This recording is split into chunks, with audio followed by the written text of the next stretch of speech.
여러분 기억하실 텐데요. 한 아버지에게 두 아들이 있습니다. 그런데 아버지가 두 아들에게 한 가지 부탁을 해요. 이렇게 좀 해라. 네, 첫째 아들은 예 하고 가서는 안 했습니다. 그리고 둘째 아들은 싫어요 하고 가서는 마음에 걸렸는지 했어요. 예수님께서 둘 중에 둘째 아들이 더 칭찬받을 만하다 이렇게 얘기하셨습니다. 이렇게 저렇게 하겠습니다 라고 말하는 것보다 실제로 행하는 것이 더 중요합니다. 이 세상에서 제일 먼 여행길이 어디서부터 어디까지라고 그러죠? 예, 머리에서 가슴까지라고 합니다. 이 생각하는 거를 딱 결심하는 게 쉽지 않다는 거예요. 그거보다 더 먼 여행이 있다고 합니다. 어딘지 혹시 아세요? 가슴에서 발까지랍니다. 아무리 결심한다 하더라도 실제로 행하는 것은 더 어렵다는 의미죠. 삶의 변화, 생활의 구체적인 변화는 머리에서 가슴을 거쳐 발로 연결될 때에만 나타납니다. 그래서 실제로 행하는 것, 실행이 중요하다고 합니다. 하나님께서도 그래서 순종을 좋아하십니다. 순종을 좋아하시는데 알지만 참 어렵습니다. 여러분 이런 생각 해보셨죠? 왜 나는 매일 결심만 하는가? 그런 생각 안 해보셨어요? 안 해보셨어요? 왜 나는 계획만 세우는가? 여러분만의 고민은 아닙니다. 전 세계 사람들이 하는 고민이고 유사일의 모든 사람들이 하는 고민입니다. 어떤 사람이 나는 왜 가족의 생계를 위해서 맘모스를 잡으러 가기로 했는데 오늘 여기서 이루고 있을까 생각했다고 합니다. 아주 오래된 고민이라는 거죠. 왜 나는 생각만 하는가. 그래서 그런지 요즘 서점에서 제일 이슈가 되는 주제가 혹시 뭔지 아세요? 서점에 가면 제일 많은 제일 앞자리에 이렇게 차지한 책들의 주제가 있는데 그 중에 하나가 뭐냐면 실행입니다. 실행. 그 찰스 두히그라는 사람이 습관의 힘이라는 책에서 실행을 할 수 있는 열쇠를 보여주려고 노력한 흔적이 있습니다. 그 책에서 그 사람이 왜 생각은 하고 결심은 하는데 실행하지 못하는가에 대한 획기적인 영향을, 그 연구에 있어서 획기적인 영향을 미친 한 사람을 소개하는데요. 그 사람은 유진 폴리라는 사람입니다. 앞으로 제가 유진이라고 부르겠습니다. 한국 사람이 아니구나. 유진은 청소년 여자아이 같네요. 유진은 바이러스성 뇌염에 걸립니다. 그래서요, 저도 이게 이제 바이러스성인데 이게 머리로 들어가는 거예요. 그래가지고 뇌 조직이 일부를 파괴합니다. 그래서 기억 상실에 걸리게 되죠. 그래서 그 전에 기억 상실에 걸리기 이전에 가족 관계만 기억합니다. 내 아내고 내 자식이고 거기만 기억하고요. 새로운 정보는 1분 이상 기억을 못합니다. 그러니까 1분 있다가 박경임 집사님 인사하고 1분 있다 보면은 처음 뵙겠습니다 이렇게 되는 거예요. 그러니까 집 주소고 뭐 아무것도 기억을 못하는 거예요. 자기가 무슨 병을 앓고 있는지. 근데 놀라운 일이 벌어집니다. 이 50년 동안 산 집을 그려보라고 해요. 근데 못 그리는 거예요. 왜 그런지 아시죠? 아파서 그런 겁니다. 근데 이 사람이 아침마다 일어나면 그냥 자연스럽게 부엌에 가서 프라이팬이랑 계란을 꺼내고 베이컨 요리를 해서 먹습니다. 그리고 좀 있으면 또 해 먹습니다. 어디 이렇게 거실에 앉아있다 TV를 보다가 또 가서 또 해 먹습니다. 의사들이, 과학자들이 의문을 갖습니다. 이 구조를 모르는데 어떻게 자연스럽게 거기를 찾아갈까? 그리고 더 재밌는 건요, 자꾸 앉아서 TV만 보고 먹기만 하니까 운동 처방을 시킵니다. 아침 저녁으로 아내와 손을 잡고 또는 함께 걸으면서 한 10분, 15분 정도 산책을 똑같은 코스를 합니다. 근데 오늘 아내가 잠깐만 기다리라고 하고 옷을 이렇게 입고 있는데 남편이 없어진 겁니다. 난리가 났죠. 경찰에 신고했어요. 울며 불며 찾아 헤매다가 경찰에 신고하고 집에 들어왔는데 앉아서 계란을 이렇게 해먹고 TV를 보고 있어요. 뭐냐면 그 다음부터는 혼자서 그 산책을 하는 거예요. 집 주소도 모르고 자기 집 현관하고 남의 집을 구분을 못 하는데, 그때 이 과학자들이 놀라운 사실을 발견합니다. 반복적으로 행해서 몸에 익힌 습관의 힘이다. 그래서 뭘 발표하냐면요, 몸에 익은 습관이 뇌에 박힌 기억보다 선명하다. 그래서 뇌로, 마음으로 아무리 결심해도요, 몸으로 익힌 습관을 넘어설 수 없다는 것을 알게 됩니다. 문제는 습관이었던 것입니다. 성숙한 사람들을 보면요, 여기 성숙한 분들이 제가 볼 때 많이 계십니다. 아주 성숙한 분들은 좋은 습관을 가지고 계십니다. 미성숙한 분들은 안 좋은 습관을 갖고 계십니다. 우리의 일상은 습관 덩어리예요.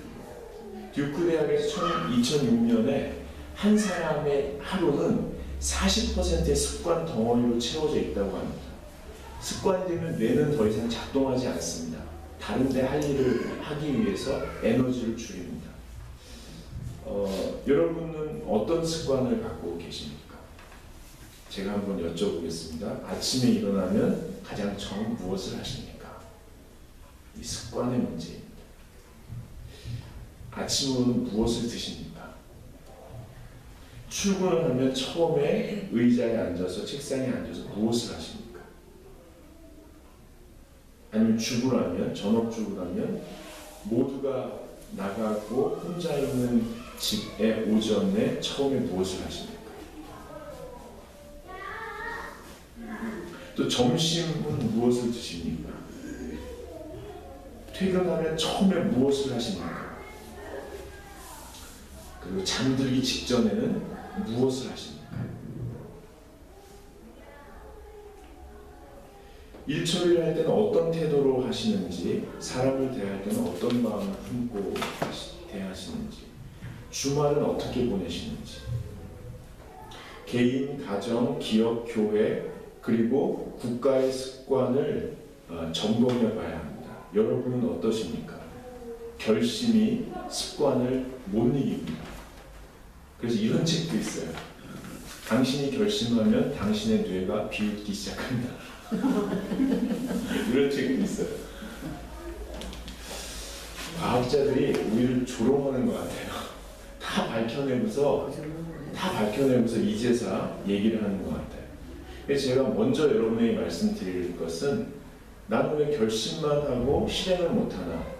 내 인생에 왜 이렇게 변화가 없나? 너무 자신을 자책하지 마시라는 겁니다.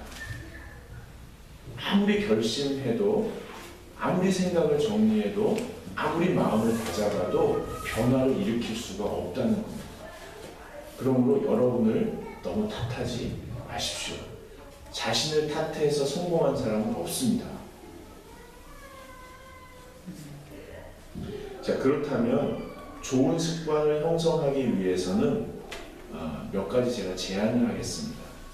제가 습관에 대해서 이렇게 장황하게 설명하는 이유는 이번 달과 다음 달, 또 사순절까지 저희 교회에 함께 어린이서부터 어른까지 바라봐야 될 주제가 있습니다. 그게 뭐냐면 회복입니다. 회복.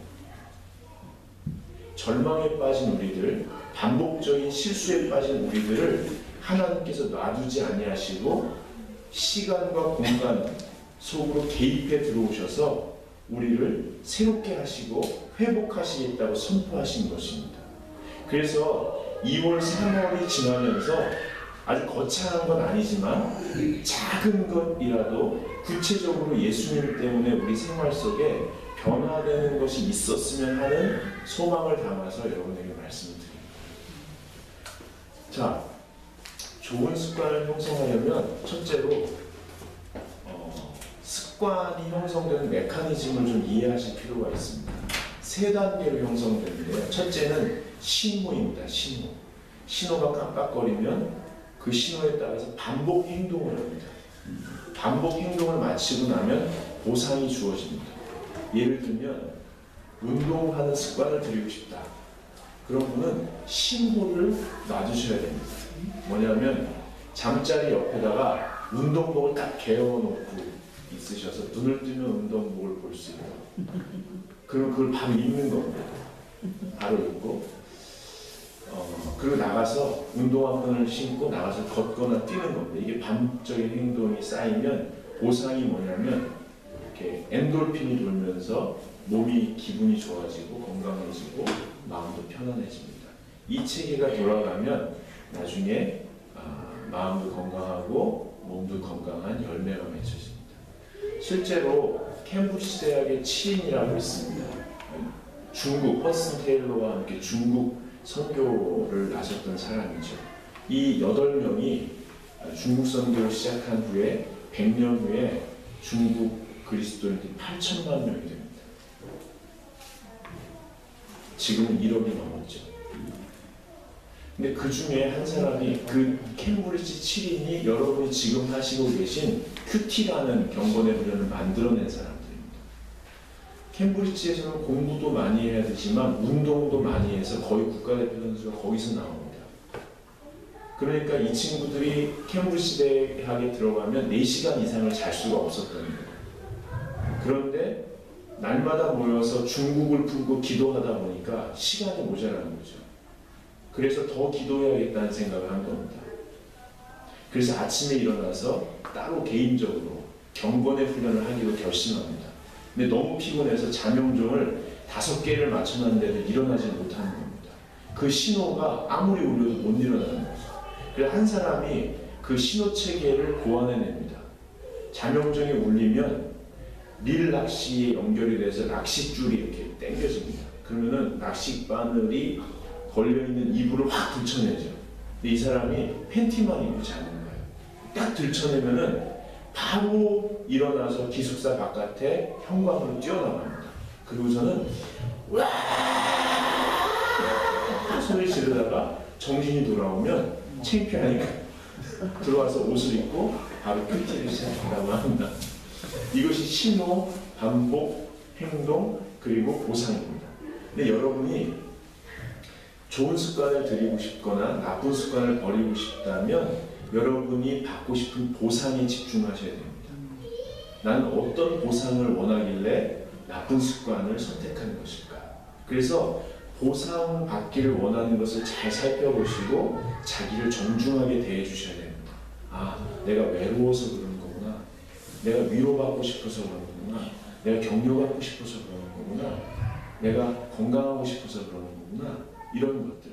그리고 신호 체계와 신호와 반복 행위를 조금씩 바꿔 나가실 필요가 있습니다. 근데 그것만으로도 부족합니다. 그것만으로도 웬만한 의지가 아니면 부족합니다. 나쁜 습관에서 벗어나려면 그건 보상을 봐야 하지만 사실은 좋은 목표를 세워야 합니다.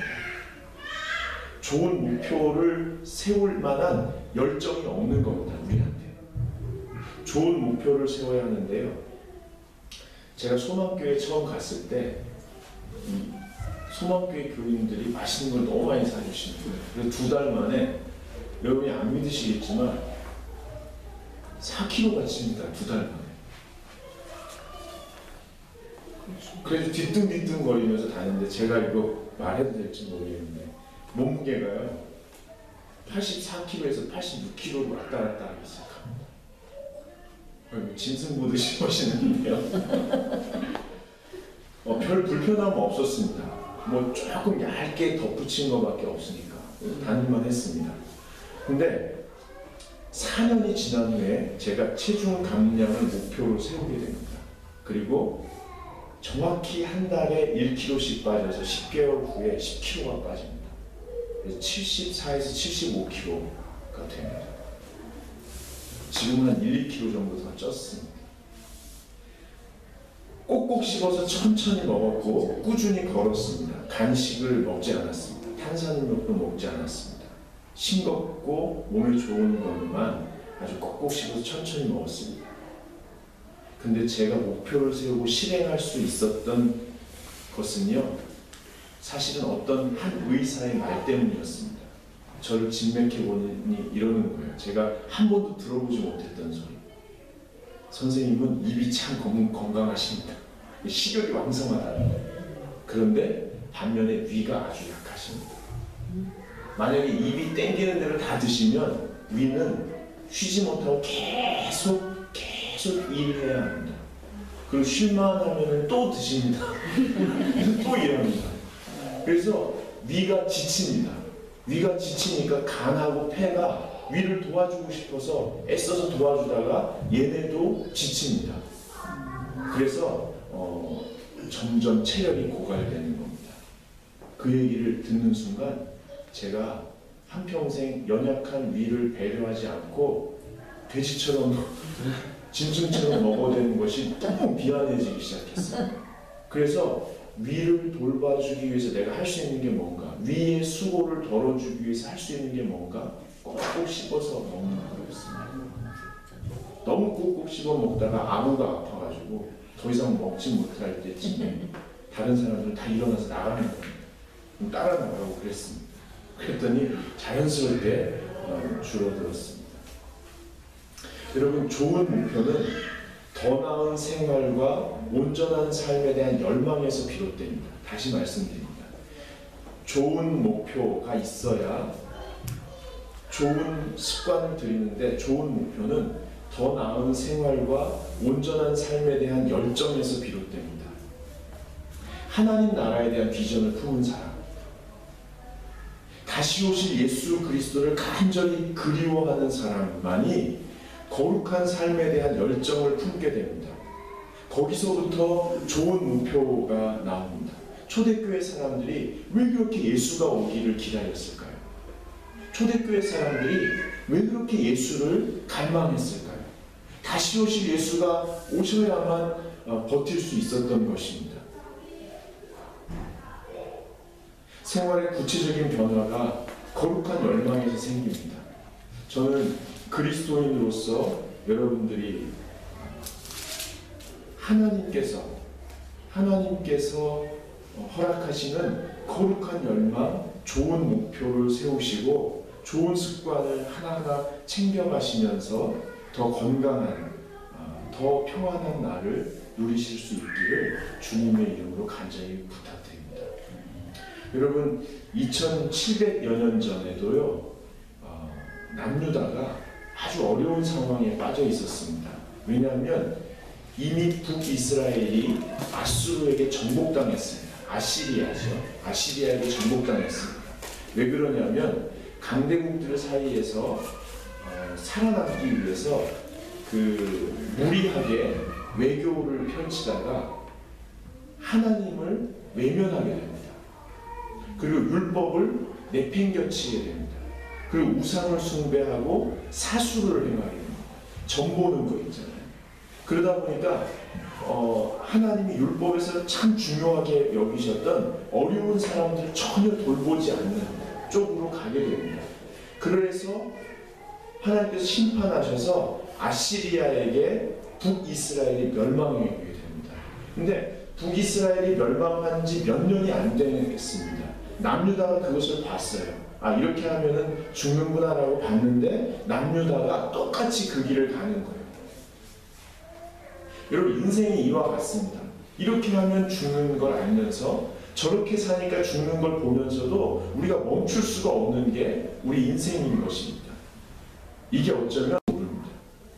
이미 습관화된 우상숭배, 이미 습관화된 사술행위, 이미 습관화된 율법을 무시하는 것, 이런 것에서 벗어날 수가 없었습니다. 성경에 오늘 보면 9절에서 11절까지 보시면 이사야가 안타까워서 물어봅니다. 하나님 언제 회복되겠습니까? 근데 하나님께서 말씀하십니다. 듣기는 들어도 깨닫지 못할 것이요 보기는 보아도 알지 못하리라. 10절에는 이해 안 될 말이 나오죠. 이 백성의 마음을 둔하게 하며 그들의 귀가 막히고 그들의 눈이 감기게 하라. 염려하건대 그들이 눈으로 보고 귀로 듣고 마음으로 깨닫고 다시 돌아와 고침을 받을까 하노라 하시기로. 마치 주님이 이스라엘 백성이 고침받는 것을 싫어하시는 것처럼 표현되어 있습니다. 그러나 자세히 들여다보면 그만큼 이 백성들이 피폐해 있다는 사실을 성경은 말해주고 싶은 것입니다.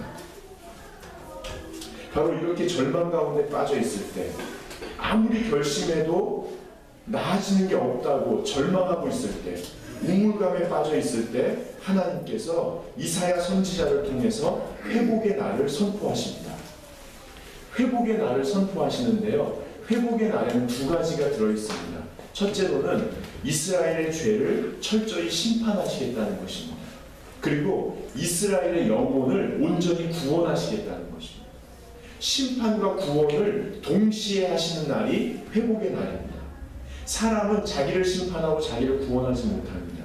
이 말은 하나님만이 인류 역사 속으로 침투해 들어오셔서 심판하실 것을 심판하시고 구원하실 것을 구원하시겠다는 말입니다. 언제요? 죄와 죽음을 이기시고 예수 그리스도께서 부활하신 날, 이 회복의 날이 시작됐습니다. 그리고 예수님께서 우리를 천국으로 인도하시기 위해서 다시 오시는 재림의 날 완성될 것입니다. 그러므로 지금은 회복의 날입니다.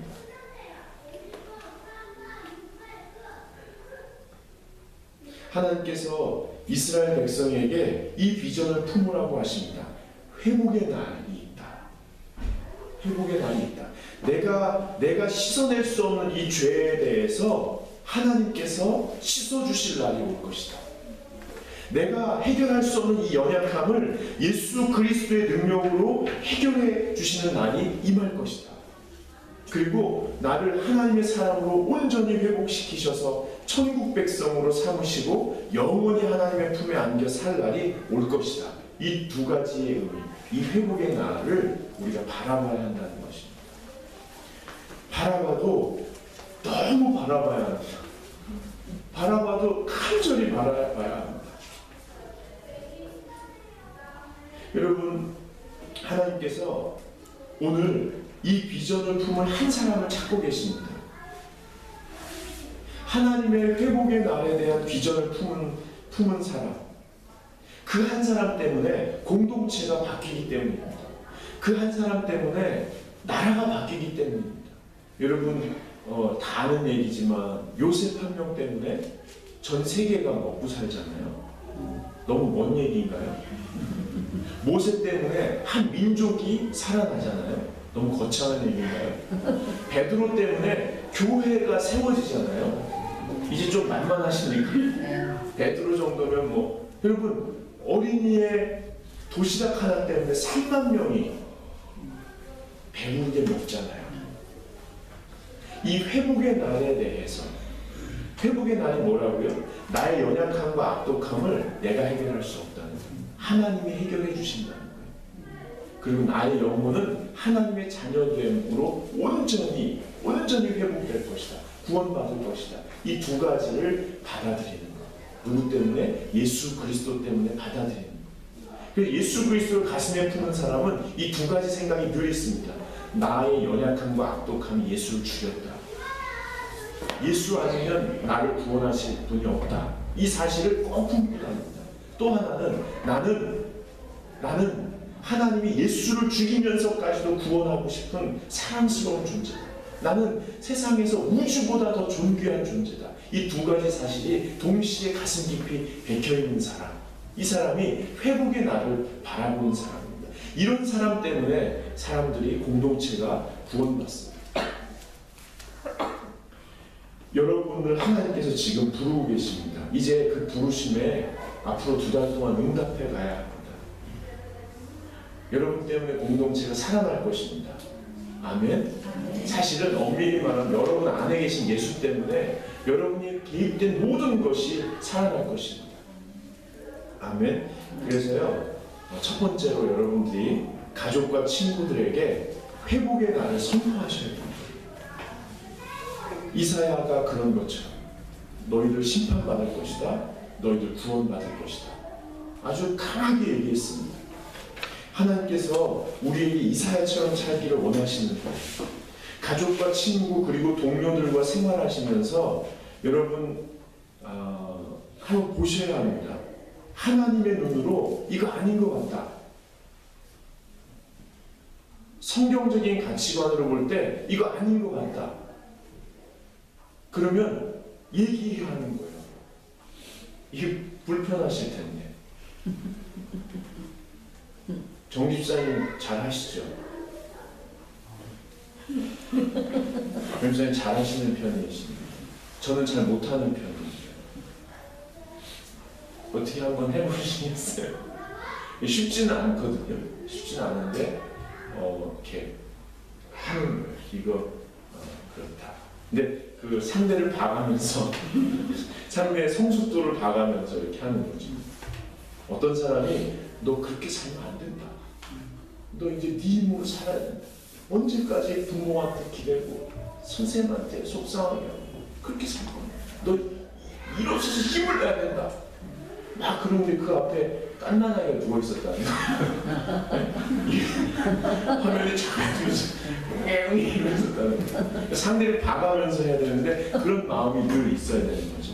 알아들을 수 있는 사람에게는 말을 하고 못 알아들을 사람에게는 중보 기도를 하는 거예요. 그게 우리의 역할입니다. 또 하나는 그 사람들을, 내 주변에 있는 사람들을 하나님의 사람으로, 하나님의 눈으로 계속 바라보는 것입니다. 당신은 구원받을 존재입니다. 너무 소중한 존재입니다. 그렇게 봐줘야 한다는 겁니다.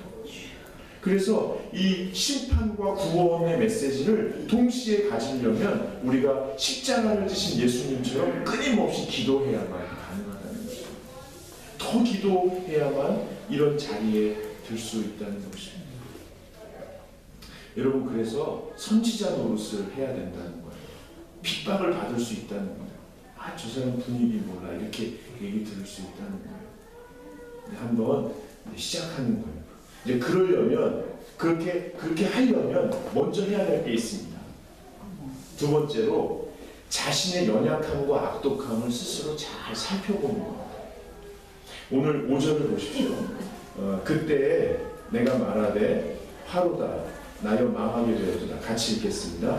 나는 입술이 부정한 사람이요 나는 입술이 부정한 백성 중에 거주하면서 만군의 여호와이신 왕을 배웠습니다. 아멘. 여러분, 이사야가 얘기합니다. 나는 입술이 부정한 사람입니다. 근데 입술만 부정한 게 아니에요. 입술이 부정한 백성 중에 거주한다. 즉 백성이 입술만 부정한 게 아니죠. 입술은 사실은 존재 전체를 말합니다. 우리의 죄악이 마음에서부터 입술로 나오니까요. 그래서 이사야는 자신 자체가 아주 하나님 앞에서 부적절한 존재라고 고백합니다. 하나님을 무시하고 율법을 버리고 우상을 숭배하고 사수를 일삼고 이웃의 고통을 외면하는 이스라엘 백성의 죄와 내 죄가 동일하다고 얘기합니다.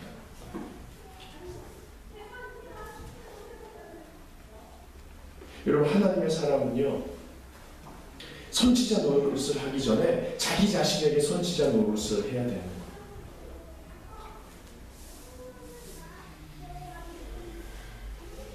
자기 자신의 부정함과 연약함과 악독함을 먼저 살피고 인정해야 한다는 거예요. 여러분, 심리학에 거울의 법칙이라는 게 있어요. 거울의 법칙. 상대방은 나를 비추는 거울이라는 겁니다. 그렇죠? 비추는 거울이라는 거예요. 다른 사람의 단점과 허물이 보이는 이유는 그 사람에게 내 허물과 단점이 비춰졌기 때문이라는 거예요. 다른 사람의 단점 때문에 미워하는 마음이 큰 것은 곧 자기를 미워하는 거예요. 어떤 사람이 너무 저는 그게 잘 보여요. 어떤 사람이 너무 야망에 휩싸여 있다. 그게 잘 보여요. 저는 딱 보면 그래서 말하기가 싫어요. 그리고 저한테 아무리 이익이 온다고 해도 그런 사람과 관계를 끊어요. 이렇게. 그 사람이 나를 확 누를 수 있다. 그래도 그냥 끊어요. 그리고 눌리고 말아요. 근데 사실은 저한테 야망이 있는 거예요. 저한테.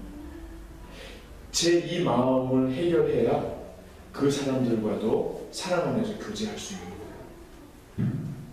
그러므로 여러분 다른 사람의 허물과 단점을 입술로 얘기하지 마세요. 그건 자기의 허물과 단점이에요. 입술로 얘기하지 마세요. 차라리 거기에 비추어진 자신의 허물과 단점을 살피는 거예요. 이것도 습관입니다. 습관. 다른 사람에 대한 미움을 거두셔요. 그게 자신을 용서하는 길입니다. 새로운 습관을 들이시면 좋겠어요. 그래서 자기를 잘 살피는 거예요. 근데 자기를 잘 살피려면 그 전에 더 중요한 단계가 있습니다. 그게 뭐냐면 거룩하신 하나님의 임재 앞에 서는 것입니다. 6장 1절에 보면 우시야 왕이 죽던 해에 내가 보는즉 주께서 높이 들린 보좌에 앉으셨는데 그의 옷자락은 성전에 가득하였고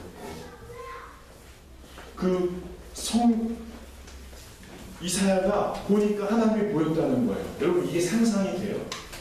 여러분 하나님을 보신 적이 있으세요? 하나님을 봤더니 죽을 것 같다는 거예요. 여러분 이 시대에 회복의 날을 선포하려면 그리스도인이 내가 죽을 것 같은 정도로 이거 저도 잘 못하는 건데 말해야 되니까 좀 그러네요. 나는 죽을 것 같을 정도로 강력한 하나님의 임재 가운데 머물 수 있어야 됩니다. 근데 그게 어떻게 가능하냐고요. 우리가 하나님을 보고 싶다고 어디 들어갈 수도 없고요. 제 얘기가 좀 죄송한데요. 제가 들어갔다는 얘기가 아니죠. 지난주에 목포에 있는 사랑의 교회에서 이제 집회를 청소년 수련회 인도를 했어요. 이틀 동안 3번 말씀을 전했는데 제가 은혜 받을 정도로 아이들이 막 뜨겁게 찬양을 하고 기도를 막 미친 개구리 떼들처럼 막 계속 기도를 하는 거예요.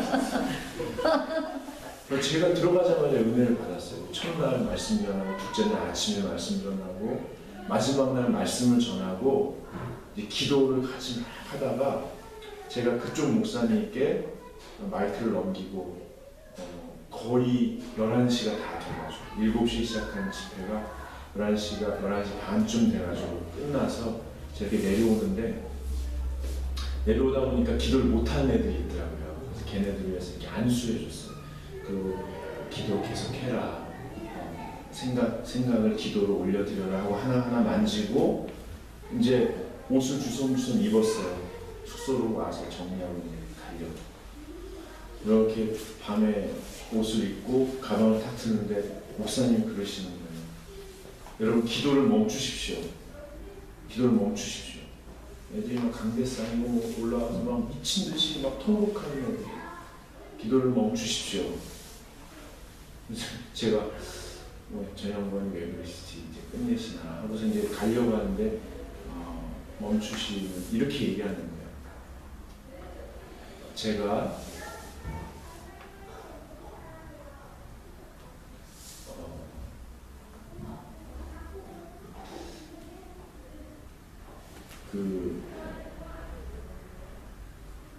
오늘 하나님을 봤습니다. 이렇게 얘기하는 거예요. 하나님의 모습을 제가 처음에 하나님의 모습을 본 것 같습니다. 아니 하나님의 모습을 봤습니다. 아주 떨리는 목소리로 울먹이며 그러시다. 그러면서 제가 목사님을 그냥 못 보내겠습니다. 제가 가서 한번 안겨야겠습니다. 여러분들도 저 다음으로 가서 안기실 분은 안기시고 그리고 돌아와서 계속 기도를 하십시오. 그러는 거예요. 근데 모든 아이들이 줄을 서가지고 목사님 다음에 저한테 안겨가지고 통곡을 하는 거예요. 그래서 제 집에 가서 안 살펴봤는데 얼마나 콧물 같은 게 범벅이 아주 가만히 있으면 밤새겠더라고요. 그래서 제가 처음에는 이렇게 했는데 나중에는 하나 둘 셋 보내 하나 이번에 그런데도 끊이지가 않고 그날 결국 12시가 넘어가지고 숙소로 돌아왔습니다. 저는 제가 어떻게 했는지 모르겠습니다. 그리고 그런데 막대기 같은 그야말로 막대기잖아요. 막대기 같은 도구를 통해서 하나님을 보여주신 거란 말이에요. 그럼 여러분 보세요.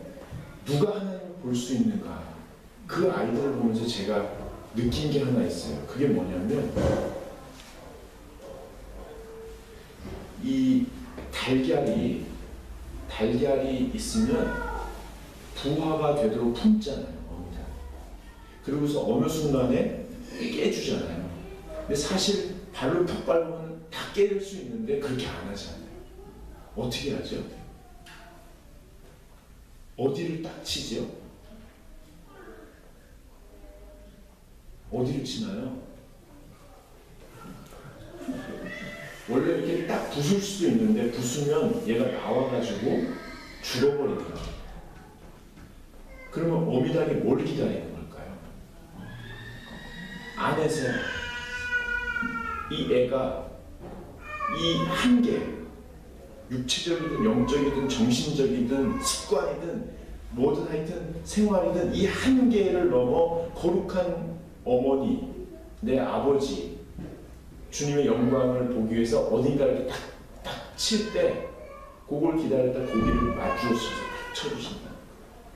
그러면 그때 달걀이 병아리 새끼가 아니 지금 새끼 병아리가 딱 깨고 세상을 딱 이렇게 나온다는 거예요. 저는 그 아이들을 보고서 걔네가 신앙의 훈련을 잘 받았다, 그러나 균형 있게 받았다, 자신 있게 말할 수는 없지만 그 아이들 나름대로 목사님 선생님들과 함께 어느 한 부분을 하나님이 보고 싶어서 뭐 기도를 하고 소리를 지든 뭐 이런 찬송을 하든 뭐 혼자 뭐 하든 가만히 앉아있든 고기를 하나님 딱 쳐주신다는 거죠. 그래서 우리가 어떻게 하면 하나님에게 도달하느냐는 모르지만 내 마음속에 간절하게 주님에 대한 사랑으로 뭔가를 하면 뭐든지 그게 뭔지 모르겠어요. 이번 2달 동안 그걸 찾았으면 좋겠는데 뭔지 모르겠어요. 내가 할 수 있는 그 부분을 딱 좀 집중해야 되지 않나. 여러분 그 스라비 있잖아요. 스라비 뭐냐면 하나님을 보좌하는 천사거든요. 이 스라비의 의미가 뭐냐면 하나님에 대한 사랑으로 불타버리는 존재예요. 하나님에 대한 사랑으로 불타버리는 존재가 뜨거운 돌을 가져다가 이사야의 입을 지집니다. 이사야의 부정하고 지집니다. 여러분 이 2달이 지나면서 우리 안에 하나님의 임재에 대한 갈망으로 하나님의 사랑에 대한 불타오름으로 작은 변화들이 일어날 수 있기를 기대합니다. 우리 같이